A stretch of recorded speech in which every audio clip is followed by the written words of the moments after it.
bij het programma Gewest Friesland. Daarin lieten we reportages zien, zat die iets te zien in het programma van het gewest tot gewest.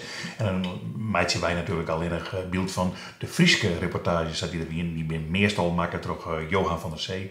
En dus praten we met Johan van der Zee over die onderwerpen. En we zullen het nog houden over vrouw Faber. Waar is vrouw Faber? Vrouw Faber had een heel grote de koningin van Friesland West, Christus Cezen. Zij wie de directrice, of dus, ik geloof dat het officieel scrooster weer van de Friese cultuur hier. Hier haar domicilie in Presentuin. Ziet, doe ik bij de Ronald werken in de adviserie, want daar zitten alle Friese Pomeranten zo'n beetje in. En doet wij naar de Presentuin gaan vanuit Greens. Nou, daar zit ze heel dichtbij. Toen had ze zelfs een soort vooruitgeschoven post. Doet Visser. Ja. Had ze, die kwam al vrij gauw bij u als secretaresse. Ja. Nou, dan hier mevrouw Faber direct nog een beetje een eegje op. Nou ja, een vrouw die de haast overal in ziet. Ik kon altijd vrij goed met haar opzitten, moet ik zeggen. Er is wel eens zijn, de Friese cultuur wie je net west wat er nou west is, als vrouw Faber net west hier. Zo min niks vernuren. Druwende krijg. Ja. Nou, laten we eerst eens even naar een reportage gaan uit 1976, die in Makkeha. En dat is de reportage van alweer het oorskiën van vrouw Faber Hornstra.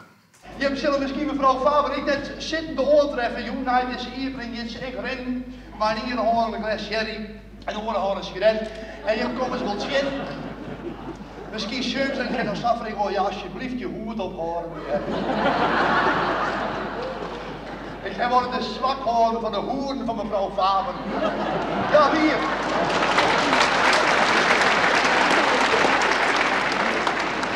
Ik ga wat in dit loor van plastic rijnkapjes altijd die verademing voelen door de shit. Je hebt de Friese cultuur altijd verkocht en bezwargen bij de allure van de Française. Dat mij wel saai worden, dat is de mietenzaak. En het wordt van je opvolger. Dat niet wel. En ik geloof dat we allemaal kunnen komen. Het was eerst wel een stuk, maar we hebben het straks gemaakt. Zal een stuk dat doen? Ja, ik zou zeggen, maar wat verder het ja, hè? toch de gek, hè. Maar net verleden omstaan, maar je vindt je wel ben de ballon. Ik vind mijn plak wel bij Baggermaster. Bijzonder fijne jongen, hè, want dat is op dit moment het belangrijkste. Ja. Hè, en de rest praten we dan wel eens over. Mevrouw Faber, praten met de directeur van de Friese cultuur hier, dat zou voor mijn gevoel eigenlijk in het Fries moeten, omdat je toch een bepaald beeld hebt van de directeur van de Friese cultuur hier. Frieszinnig, kunstzinnig. Klopt dat beeld? Nee, dat klopt niet. Friese cultuur hier, het is de Friese naam voor Culturele Raad van Friesland. Als je nou naar de statuten van de raad kijkt, van het begin af aan, dus uit 46, dan staat daarin dat de Culturele Raad er is voor de cultuur in het algemeen en de Friese cultuur in het bijzonder. Cultuur is dus veel ruimer dan kunst. Dat staat in ons statuten helemaal niet vermeld kunst, maar dat is inbegrepen in cultuur. En omdat in de statuten staat voor de Friese cultuur in het bijzonder, is het vanzelfsprekend dat wij daaraan een hele ruime aandacht geven. Kunnen we ook niet anders. Met de Friese bevolking hier, 750.000, ik bedoel, daar moeten we gewoon rekening mee houden. Maar wij hebben nooit, en mogen dacht ik ook in Friesland, die andere cultuur niet vergeten. Ik moet maar in het Fries, want ik hoop dat de niet-Friesen dat niet slim zullen vinden. Het Fries is, dacht ik, voor niemand een probleem. Iedereen verstaat het tegenwoordig en zo niet, dan vindt iedereen het leuk om het te leren. Het is een beetje mode geworden, dus u krijgt vanavond, geachte niet-Friese aanwezigen, een leerzame avond. Geen enkel probleem, zelfs de staatssecretaris Meijer heeft vroeger nog een stage gelopen op de Friese cultuur hier. Die vindt het erg leuk om zijn Fries weer even bij te spijkeren. En de situatie in Den Haag in ogenschouw genomen krijgt in de toekomst misschien veel vrije tijd. Dus, een half jaar mee, laten we zeggen, achter mevrouw Faber aanlopen. Dat is bepaald geen eenvoudige opgave, ook al ben je misschien in de jaren van je leven dat je daar minst mogelijk moeilijkheden mee zou moeten hebben. En ik moet dan ook zeggen, als ik vanavond hier wat met respect over u spreek, doe ik dat zeker ook over de medewerkersvrouw, diegenen die het lang hebben kunnen volhouden. Dat tempo. Maar u had nogal eens door uw landelijke bemoeienis de noodzaak om naar het westen van het land te gaan. om daar s'avonds om bij wijze van spreken 8 uur te vergaderen, kon u niet meer met de trein terug. Dat deed u dan bij de eerste gelegenheid de volgende morgen. En dan schreef u in de trein tussen Leeuwarden en Den Haag uw brieven, postte ze vervolgens in Den Haag, en vervolgens 1 uur nadat de posten de volgende dag op de Prinsentuin had bezorgd zelf weer te arriveren, om te kijken hoe ver ze waren uitgewerkt op dat moment. Ja, ik geloof dat ik altijd hard gewerkt heb, maar het is voor mij nooit een last geweest. Ik bedoel, waar komt dat nou door? Ik dacht, ik meen dat ik dat ook bij het afscheid heb gezegd, mijn werk was voor mij ook een hobby, maar dan in de goede zin van het woord. Ik heb het nooit als een belasting ervaren. En als je werk doet, dacht ik, en dat geldt voor iedereen, als je werk doet waar je hart naar uitgaat, dan kun je een heleboel aan. En dan tellen dood eenvoudig de uren niet. En dan vind ik hard werken, ja, misschien rende ik wel eens wat harder dan de rest. Maar ik heb dat nooit van anderen, dacht ik, geëist dat ze me bijhielden. Ik moet je vertellen, het wordt een roerige joen. Het wordt een roerige avond. U weet allemaal, mevrouw Faber is in het Roergebied geboren. Het wordt net nieuw mijn zitten God. Het is de bedoeling dat we naar deze hier brengen. Dat we alle hier door de harmonie heen vliegen. En hier is vertier ziekje wat van alles jongen. Het wordt een jongen eigenlijk van slijn onpost. Over het karakter en het horen en dragen van mevrouw Faber. Ze heeft geloofd in de zin van de ontwikkeling van het cultureel leven in Friesland. En daarbij niet alleen, laten we zeggen, in de zin van de Frieske culturele kant, Friesk-taligheid en Safferthinne. Nee, maar ook de ontwikkeling van de Nederlandse of de algemene cultuur in Friesland. Ze heeft dat gezien als een, ik dacht, een sociaal bezig zijn. Cultuur moet je niet om de cultuur beoefenen. Er zijn in onze tijd heel veel mensen die cultuur om de cultuur beoefenen. Ik geloof dat dat waardeloos is. Zoals je ook geen Friese beweging moet beoefenen om de Friese nationaliteit alleen. Dat heeft voor mij ook geen zin. Ze leefde zo, ze heeft hiervoor gewerkt, dacht ik tenminste, omdat ze gelooft dat juist de verrijking, de culturele verrijking aan de mens in zijn totale vorming als mens te goede komt. De ontwikkeling niet alleen van je hersens, van je verstand, maar juist ook die belangrijke facetten die in de mens ook aanwezig zijn en gevormd dienen te worden. De facetten van gevoel, van wil, van het hart, van menselijke ontvankelijkheid, van menselijke samenwerking. Mensen zeggen zo gauw, dacht ik, dat kan ik niet. Ik zeg altijd, dat kan je wel. Alleen, je moet het proberen, maar dan moet je het ook werkelijk helemaal willen proberen. Dat kan ik niet, dat is er bij mij niet bij. Elk mens kan veel meer dan hij denkt. Dat is mijn stelregel. 1100 mensen op het afscheid. Wordt van gezegd, ja, dat is typisch Fries. Nee, dat is niet typisch Fries. Ik dacht dat het een gevolg was van het feit dat de culturele raad, en dan inclusief alle medewerkers daarvan, altijd naar de mensen toe hebben willen werken en met de mensen hebben willen werken. Dat wij nooit een orgaan zijn geweest, en ik hoop dat de raad dat ook nooit zal worden, in hoogheid gezeteld ergens, alleen maar adviezen gevend aan de overheden. Dat is niet het werk, dat is een deel van het werk.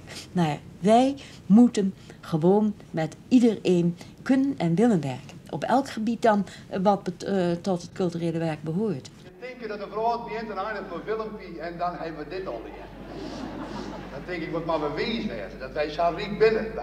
We hadden wien goed in de zeil en in negen in de vlagen. Weer, je hebt muziek, net te vergeten, muziek, jong. Jij hebt het Fries orkest met stussen, wat ik blaas, nu krijg van varen, jongen, dat besteed ik nog van varen, zo in de carnavalstijd. Ik net zei, zo in de korps en riddensjoggen, al je show en seks. Ja, ik bedoel, maar de fanfares door de riddensjoggen, eerst een peloton majorettes, van alles te zien en niks met die jaren. Het is wel aardig gezegd, ja, die majorettes, maar muziek had het niet nu te steken mezelf. Elke keer in de kruis te zien en een mol vieren te blazen. En dan denk ik bij mezelf, dat zijn jongen, je werkt er met muziek maken, er met toneel spelen, er met cabaretingen. Wij maar de handjes dichtkniepen, dat wij het nog gaan.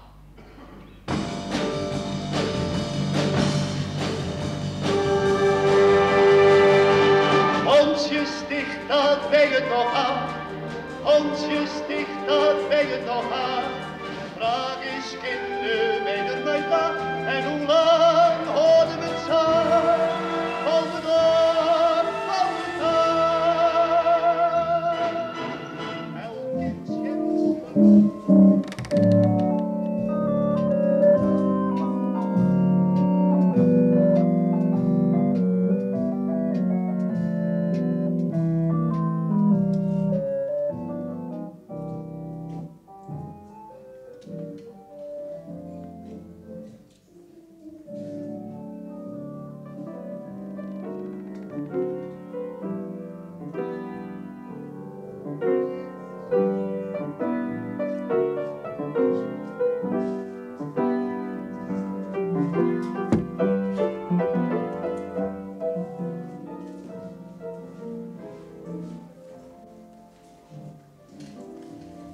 We hebben muziek- en zangcommissie bij de Friese cultuur hier.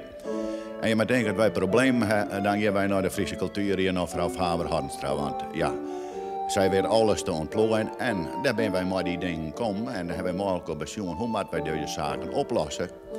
En dan is ze ontzettend atrem. En ze zei, wij moeten een kaart, maar we bij de korpsloons horen. Als er belangstelling is van die opleiding van korpsmuzikanten. Nou, dat hebben we gedaan en daar kwamen zulke geweldige reacties uit. En toen moest het natuurlijk, muziek moest even komen. En ja, daar wist ik wel een oplossing voor, want ze gingen naar Zie je de Boer daar. En ze zei, joh, maar een ontwerpmaatje voor opleiding van korpsmuzikanten. Dat zat hier met oren. In een jaar of 10, kun je wel zeggen, ben wij in 50 ben we begonnen met 12 leerlingen. En nu, in 1974, waren er al 1450 leerlingen in opleiding van de harmonie- en fanfarekorpsen.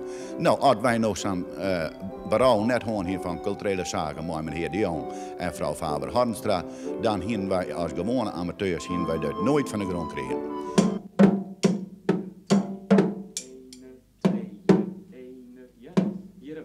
Oké? 1, 2, 1, 2. 1, 2. Komt op een hele van de eerste tel. Ja? 1, 2, 1.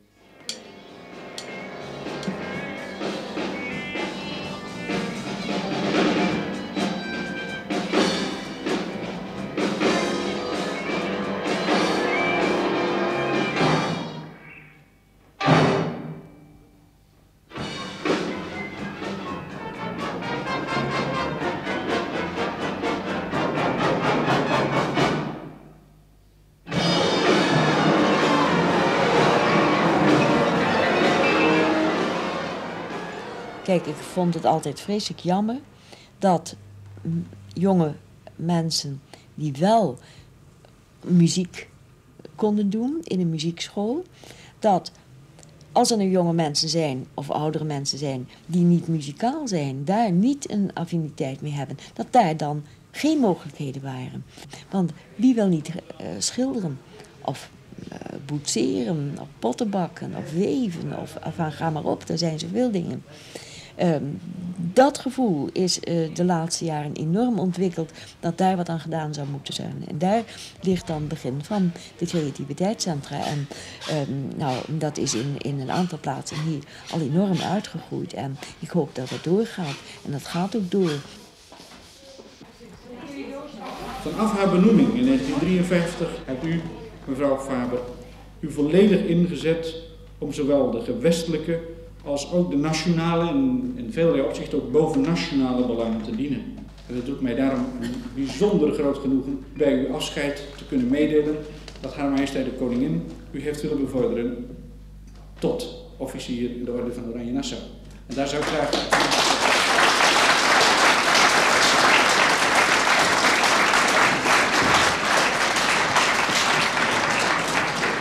Zit er nog een beetje boy? Ja. Dat lukt wel, hè? Van harte gelukkig wedstrijd.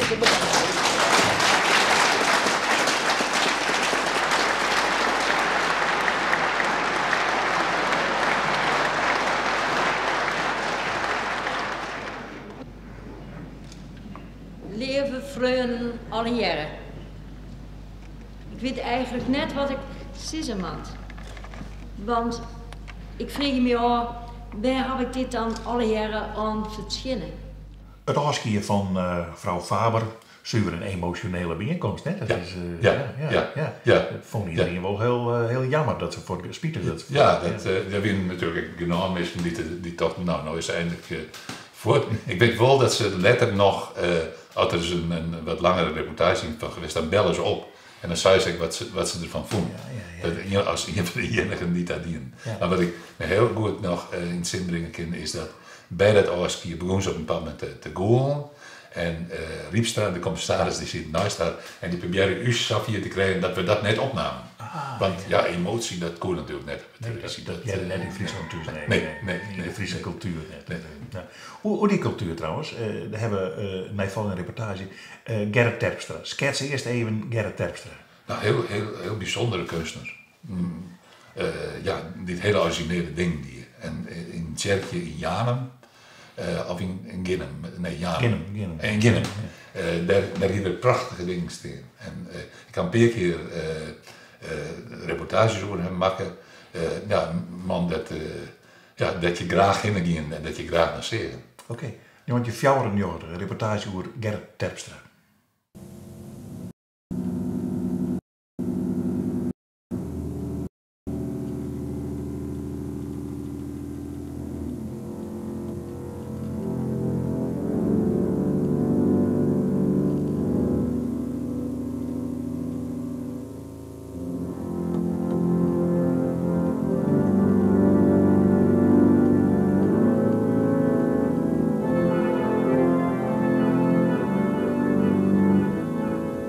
Klaas Hoek op het harmonium en Ellen Laurilaat, saxofoon, reageren met hun muziek op het werk dat beeldend kunstenaar Gerrit Terpstra permanent laat zien in de kerk van Genum in Friesland. Het kunstwerk Tiet spiegelt Tiet, Tijd spiegelt tijd, bestaat uit 36 dingen. Tiet spiegelt Tiet is een installatie, een druk beeld, wat een ziektocht, zien laten wel naar het allesomvattende inzicht. Dat wie het motief. En dat allesomvattende inzicht, is dat de reden waarom het in het kerk zit? Het is net de reden waarom het in het kerk zit, maar het past wel heel mooi in het kerk.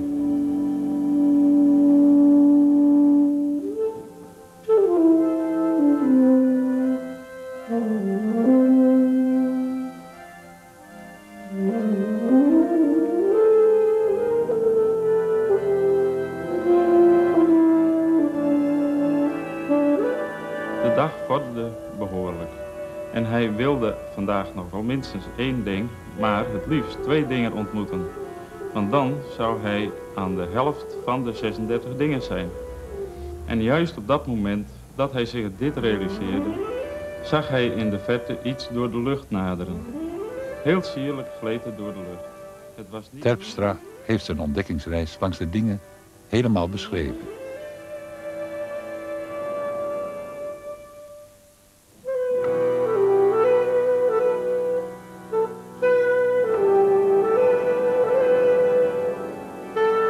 Een ziektocht, Betjut, ik wil het weten, is dat slagen?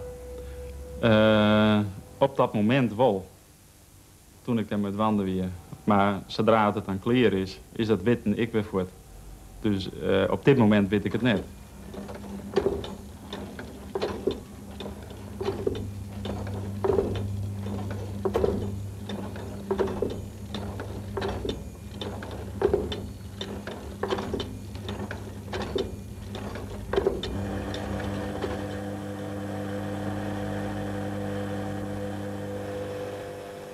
Gerrit Terpstra is opnieuw op zoek. Op de tentoonstelling die op dit moment in Sneek wordt gehouden, is alles in beweging. En heeft hij de vraag ontleend aan een Duits boek uit 1920. De zin van het leven in deze tijd. Dat betekent altijd een teruggaan. En wij verder ziekje en wij verder dingen vinden. En dat is maar de reden van deze tentoonstelling. Om weer een stap verder te komen. Het is heel moeilijk uit te lezen, maar het gaat volle meer om het moment dat ik ermee uit wandelen ben. En de dingen ontstaan. Dan het erachteraf een betzetting aan Jan. Maar dat was wel dat oren mensen het sjoggen. Ja, ik vind dat wel belangrijk. Maar waarom, dat weet ik niet. De beloofst er hier orenmessen bij, orenkunsters. Waarom?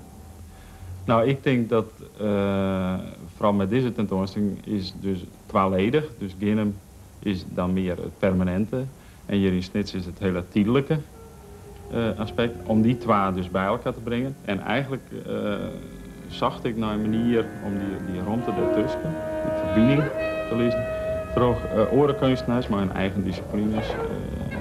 Daar die verbinding te lezen. Naast de muzikale weerklank op Terpstra's werk is er ook een reactie op video. Mark Bunder filmde in Genum en laat het resultaat in Sneek bewegen.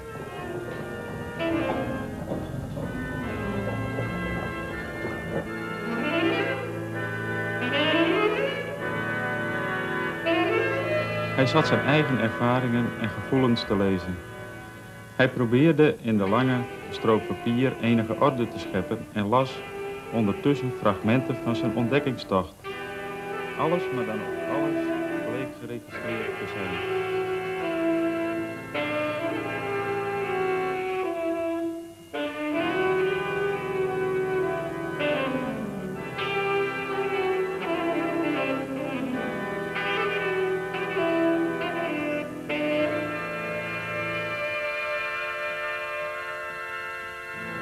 De uitstalling in Snits, die is er nou. Ja. Maar die zie ik toch? Die zal wel teruggaan, denk ik. Want het bestaan gaat terug. En daar, ik zou net weten dat er een andere manier van bestaan is, van mij. Wat ik nog aan luisteren, absurdistische muziek, Johan. Ja, die waren er toch spelen, Ja, toch ja. Op een harmonium en een saxofoon. Ja. Nee, maar ik bedoel absurdistisch, dat schrikt mij ouw. Ja, ik vind het mooi. Ja? Ja, ik vind dat soort muziek mooi. Vonden de meesten het ik mooi? Dat weet ik niet. Nee. Dus ik denk dat er een heel soort mensen best staan die denken, wat een rare muziek. Ik ga er wel eens vaker van. Ja. Maar die is toch zo'n soort tentoonstelling en ik van, even en te meer, dan gaan er wat meer meesten heen op de schijn? Nee, omdat het bijzonder weer. En natuurlijk gaan er dan meer mensen heen te zien, maar ik vond het bijzonder, ik vond het landelijk bijzonder en daarom hou ik het niet in. Oké. Als vrouw Faber-Hans dat er nog west wie in de cultuur hier dit dan wil ik trok om? Of, Nou, die hier hoor u niks te zeggen. Dat wie bij de Rono wel hoors. Pieter Wielinga ziet hij bijvoorbeeld in die adviserieën van de Rono. En die proberen wel invloed te hebben op wat wij dienen. En bij Van Gewest tot Gewest, wie er echt een commissie eerst, dan doe ik daar kamer toe zeggen, nou die komt uit Friesland, die doet het zelf maar. Okay, dus daar had ik nooit eens van. Nee, maar ik denk dat vrouw Faber-Hans Gerrit Terpstra wel een kans heeft voor. Ja, maar ik weet net dat Gerrit Terpstra weer een beetje naja een periode. Ja, dat bedoel ik. Ja. Nee. Goed. Dat we vrouw Faber en Gerrit Terpstra in gewest Friesland, dat is de tak een beetje weg.